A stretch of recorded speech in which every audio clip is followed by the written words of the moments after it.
अस्सलामुअलैकुम अज़ीज़ तलबा व तालिबात, उम्मीद है आप सब खैरियत से होंगे और अपने अपने घरों में महफूज होंगे। जैसा कि हम सब जानते हैं कि इस सदी की क्या बल्कि जो अब तक की जितनी भी इन्वेंशंस हुई हैं उसमें जो व्हील का किरदार है वो सबसे ज़्यादा अहम है। आप किसी भी चीज़ को देख लें, जैसे जैसे आप उसे देखते चल जाएंगे आपको अंदाज़ा होगा कि बगैर व्हील के कोई भी चीज़ काम नहीं कर रही। लाइक एज आप व्हीकल्स को देख लें, किसी भी किस्म की कोई भी व्हीकल्स बगैर व्हील के मूव नहीं कर रही, बेशक वो एरोप्लेन ही क्यों ना हो। सेकेंड वन, अगर आप देखें मशीनरी को, तो मशीनरी के अंदर भी जो गरारी वगैरह लगी हुई है वो भी as a term of wheel ही लगी हुई।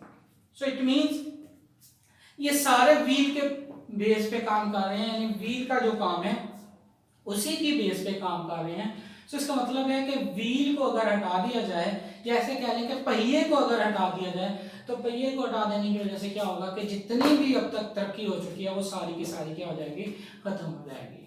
सो इट मीन्स कि व्हील का जो काम है वो बहुत ज़्यादा है। इसी का हम डिफाइन करते हैं व्हील की मोशन को। इससे पहले हमने फ्रिक्शन को डिस्कस किया था। अब हम चलते हैं नेक्स्ट, फ्रिक्शन का ही सब टॉपिक है रोलिंग फ्रिक्शन की तरफ। अब रोलिंग फ्रिक्शन प्रोड्यूस किस तरह से हो रही होती है? अब रोलिंग फ्रिक्शन इस तरह से प्रोड्यूस हो रही होती है, अगर आपने साइकिल के पहिए को देखा हो, जब साइकिल का पहिया रोड के ऊपर मूव करता है, तो असल में क्या होता है कि यहाँ पे जो साइकिल का पहिया है वो असल में एक एक्शन लगा रहा होता है।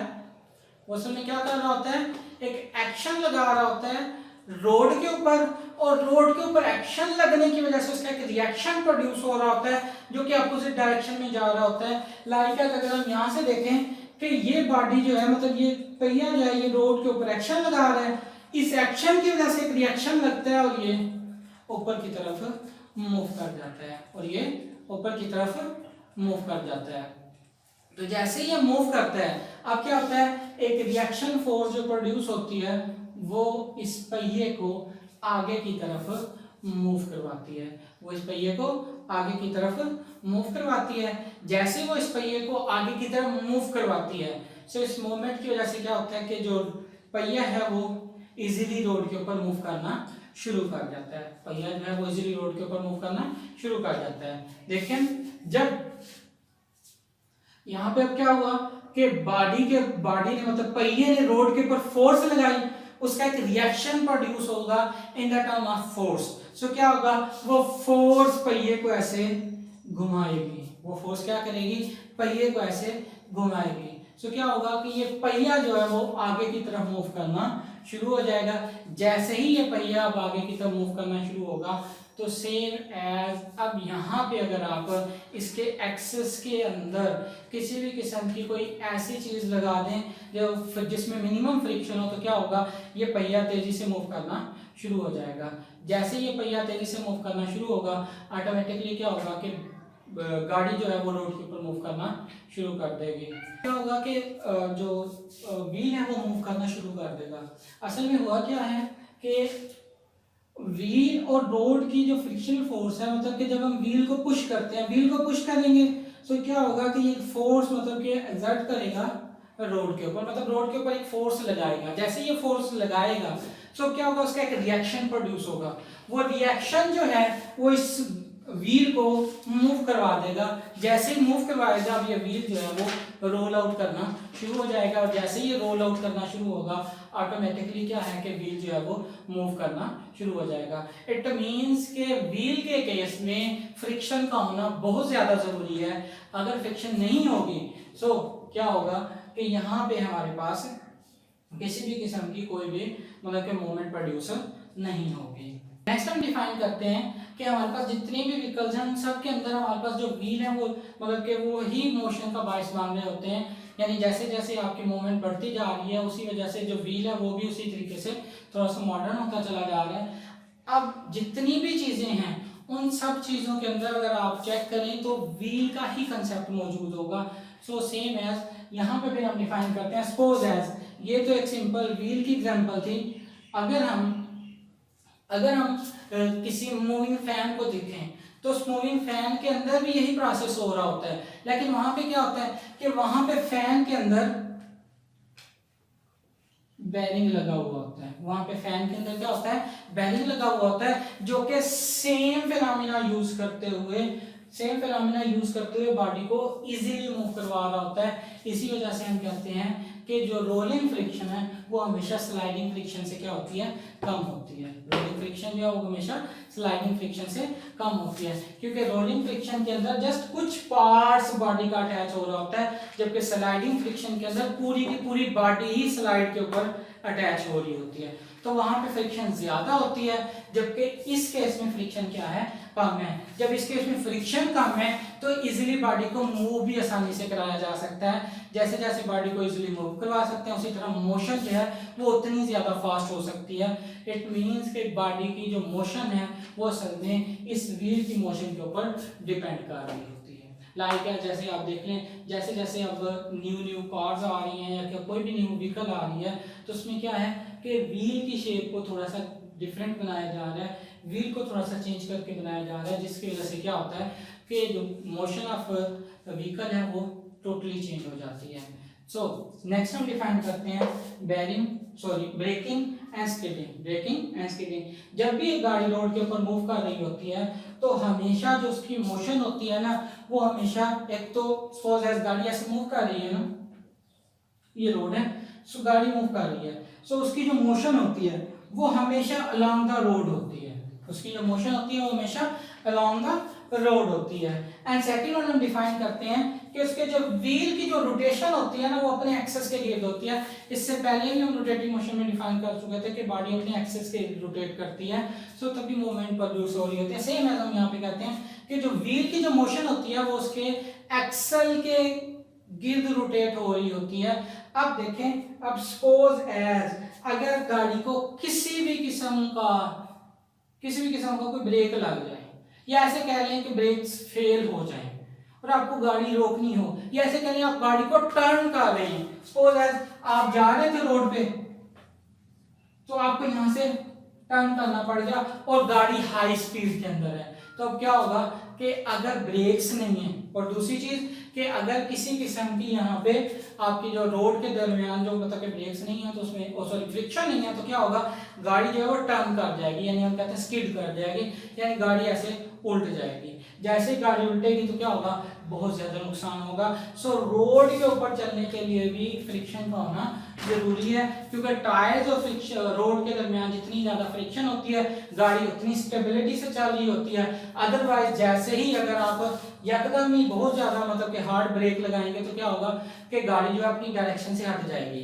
अब डायरेक्शन से हटेगी तो क्या होगा कि एकदम या तो पीछे से आने वाली गाड़ी से टकरा जाएगी, या फिर ये होगा कि जो पोल्स होते हैं रोड के साथ उनके साथ जाके टकरा जाएगी, या फिर अपने ज्यादा मोमेंटम की वजह से उल्ट जाएगी। तो जैसी गाड़ी उल्टेगी ऑटोमेटिकली है कि गाड़ी क्या नाम है, गाड़ी उल्टेगी तो ऑटोमेटिकली एक्सीडेंट होगा, और एक्सीडेंट होगा तो किसी भी किस्म का कोई नुकसान हो सकता है। सो रोड के ऊपर जो ब्रेकिंग और स्किडिंग है बहुत ज्यादा अहम है। कि यहाँ पे क्या होता है कि जैसे जैसे गाड़ी को अगर हम रोड के ऊपर दौड़ा रहे हैं तो सबसे मेन जो चीज है वो ये है कि गाड़ी के टायर्स के अंदर जो है वो फ्रिक्शन का होना जरूरी है। गाड़ी के टायर और रोड के दरमियान में फ्रिक्शन का होना जरूरी है। और दूसरा, अगर फ्रिक्शन को रिड्यूस करना हो, मीन्स कि आज कि गाड़ी बहुत ज्यादा तेजी से जा रही है और आपने फ्रिक्शन को थोड़ा सा मिनिमाइज करना है, तो आप क्या करें कि गाड़ी को आहिस्ता आहिस्ता ब्रेक्स लगाएं। ये ना हो कि आप गाड़ी को बहुत ज्यादा जल्दी या हार्ड ब्रेक लगा दें, और जैसे ही हार्ड ब्रेक लगाएंगे तो क्या होगा कि गाड़ी ज्यादा मोमेंटम की वजह से गाड़ी जो है रोड के ऊपर स्किप हो जाएगी, ऐसे कहने के टर्न करते हुए दूसरी तरफ जा गिरेगी। और सेकंड ये होता है कि जैसे जैसे आप रोड के ऊपर मूव कर रहे होते हैं, सो यकदम ब्रेक लगाने से क्या होता है कि या कट करने से, या ऐसे कह लें कि मोड़ने की वजह से क्या होता है कि गाड़ी जो है वो टर्न हो सकती है, या ऐसे कह लें कि वो स्किप हो सकती है और किसी भी चीज के साथ जाके टकरा सकती है। सो ब्रेकिंग एंड स्किडिंग जो है उनका फ्रिक्शन के अंदर बहुत ज्यादा अहम किरदार है। देन हम डिफाइन करते हैं advantage and disadvantage of friction. Advantage and disadvantage of friction. So first of all, advantage क्या है, फ्रिक्शन के बगैर हम लिख नहीं सकते, फ्रिक्शन के बगैर हम लिख नहीं सकते। फ्रिक्शन होगी तो हम इसको लिख सकते हैं, यानी किसी भी चीज के ऊपर, यानी पेज के ऊपर लिखने के लिए फ्रिक्शन का होना जरूरी है। नेक्स्ट हम डिफाइन करते हैं वर्क, यानी अगर फ्रिक्शन ना हो तो हम जमीन के ऊपर चल नहीं सकते, फ्रिक्शन होती है तो हम चल पा रहे होते हैं। थर्ड वन हम डिफाइन करते हैं टायर ब्रेकिंग मींस जैसे गाड़ियों के अंदर अगर टायर्स और रोड के दरमियान फ्रिक्शन नहीं होगी तो जैसे अभी हमने कहा कि गाड़ी स्किड हो जाएगी या ऐसे कह लें कि गाड़ी स्लिप हो जाएगी, सो उस फॉर्म में क्या होगा कि एक्सीडेंट होने का खतरा होता है। सो उस फॉर्म में नुकसान होने का खतरा है, तो गाड़ियों के टायर्स और रोड के दरमियान ब्रेकिंग का होना जरूरी है। एंड देन हम डिफाइन करते हैं कि अगर एयर के दरमियान फ्रिक्शन ना हो तो परिंदे भी या एयर और बर्ड्स के जो पर होते हैं उनके दरमियान अगर किसी किस्म की कोई फ्रिक्शन नहीं है तो परिंदे भी उड़ नहीं सकते। सो फ्रिक्शन का होना उनके लिए भी उतना ही ज़्यादा ज़रूरी है। फिर जितनी भी मशीनरी है अगर उसके दरमियान फ्रिक्शन नहीं होगी तो वो रन नहीं कर सकती, क्योंकि अगर मशीनरी जो है वो लूज हो जाएगी। सो क्या होगा कि जो मशीनरी है वो लूज होने की वजह से वो ऑटोमेटिकली खुद ही चलती रहेगी, आपका कंट्रोल नहीं रहेगा। तो जैसे ही कंट्रोल नहीं रहेगा तो ऑटोमेटिक है कि किसी भी किस्म को कोई नुकसान हो सकता है। सो कुछ एडवांटेज हैं और कुछ वहीं पे डिसएडवांटेज हैं। सो नेक्स्ट हम डिफाइन करते हैं कि हम फ्रिक्शन को रिड्यूस कैसे कर सकते हैं। फ्रिक्शन को हम रिड्यूस कैसे कर सकते हैं मींस कि इसकी जो वैल्यू है उसे कम कैसे कर सकते हैं। सो सबसे पहले जितनी भी फास्ट चीजें हैं, यानी एरोप्लेन है, गाड़ियां हैं, कुछ भी है, सो उनकी जो सरफेस है वो स्मूथ बनानी चाहिए।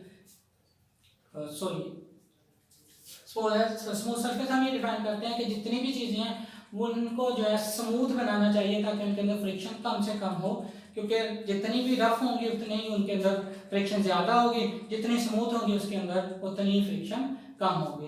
फिर हम डिफाइन करते हैं कि देखें जितने भी फास्ट मूविंग व्हीकल्स हैं लाइक एज एरोप्लेन, ट्रेन या फिर कार्स हैं, उन सब का जो मतलब कि उनका जो फ्रंट होता है, उनके जो फ्रंट है वो स्ट्रीमलाइन शेप होना चाहिए, यानी कि आगे से वो एक सीधी लाइन की तरह होना चाहिए, बिल्कुल स्ट्रेट, ताकि उसके अंदर कम से कम फोर्स लग सके और कम से कम फोर्स लगने की वजह से फ्रिक्शन उतनी ही कम प्रोड्यूस हो। तो यहाँ पे हम कहते हैं कि अगर यहाँ पे फ्रिक्शन ज्यादा होगी तो क्या होगा, एरोप्लेन में अगर फ्रिक्शन ज्यादा हो जाए तो एरोप्लेन नीचे की तरफ आना शुरू हो जाता है। सो वहाँ पे हमें फ्रिक्शन को कम करना होता है ताकि उसकी स्पीड को कंट्रोल किया जा सके और उसे मतलब कि खास स्पीड के ऊपर चलाया जा सके। फिर है लुब्रिकेशन। लुब्रिकेशन क्या है कि वो मतलब कि वो मशीन है जहाँ पे मोशन जो है बहुत सख्त मतलब बहुत कम हो रही है, मशीनरी हार्ड है और ज्यादा इजीली तरीके से काम नहीं कर रही। सो वहां पे क्या किया जाता है, लुब्रिकेशन की जाती है मींस इसके ऑयल वगैरह को उन मशीनों की जो मशीनरी होती है उनके अंदर डाला जाता है। जैसे मशीनरी के अंदर वो ऑयल जाता है तो क्या होता है कि वहाँ पे फ्रिक्शन कम हो जाती है और मशीनरी इजीली मूव करना शुरू हो जाते हैं। यही वजह है कि गाड़ियों के अंदर भी ऑयल को डाला जा रहा होता है डिफरेंट मतलब कि उसके जो पार्ट्स होते हैं उनके दरमियान, ताकि वो इजीली मूव कर सकें। लाइक बैरिंग के दरमियान जो ग्रीस वगैरह लगाई जाती है, same as this. And last one use of ball bearing, कि जितनी भी मोशन वाली चीजें हैं उनके दरमियान में बॉल बेयरिंग को यूज किया जाता है। सो बॉल बेयरिंग को यूज करने की वजह से क्या होता है कि बॉडी जो है वो इजीली मूव कर सकती है। उसकी सिंपल एग्जांपल रोलिंग फ्रिक्शन में हमने डिफाइन की थी कि किस तरह से ये पहिया मूव करेगा। सो जैसे पहिया मूव करेगा अगर दरमियान में बॉल बेयरिंग होगा तो वो मजीद फ्रिक्शन को कम करेगा और बॉडी जो है वो इजीली घूमना शुरू हो जाएगी। और जैसे ही बॉडी इजीली घूमना शुरू होगी ऑटोमेटिक है कि मोशन जो है वो इजी और फास्ट होती चली जाएगी। आई होप कि आपको इसकी समझ आ गई हो।